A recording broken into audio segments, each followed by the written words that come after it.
About 10 days after 9/11, I went through the Pentagon and I saw Secretary Rumsfeld and Deputy Secretary Wolfowitz. I went downstairs just to say hello to some of the people on the Joint Staff who used to work for me, and one of the generals called me in. He said, "Sir, you got to come in. You got to come in and talk to me a second." I said, "Well, you're too busy." He said, "No." He says, "We've made the decision. We're going to war with Iraq." This was on or about the 20th of September. I said, "We're going to war with Iraq. Why?" He said, "I don't know." He said, "I guess they don't know what else to do."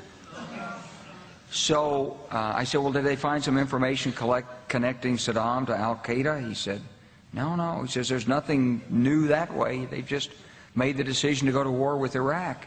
He said, "I guess it's like we don't know what to do about terrorists, but we've got a good military and we can take down governments." And he said, "I guess if the only tool you have is a hammer, every problem has to look like a nail."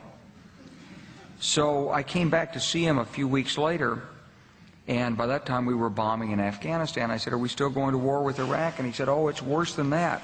He said, he reached over on his desk, he picked up a piece of paper, and he said, I just got this down from upstairs," meaning the Secretary of Defense's office today, and he said, "This is a memo that describes how we're going to take out 7 countries in 5 years, starting with Iraq and then Syria, Lebanon, Libya, Somalia, Sudan, and finishing off Iran."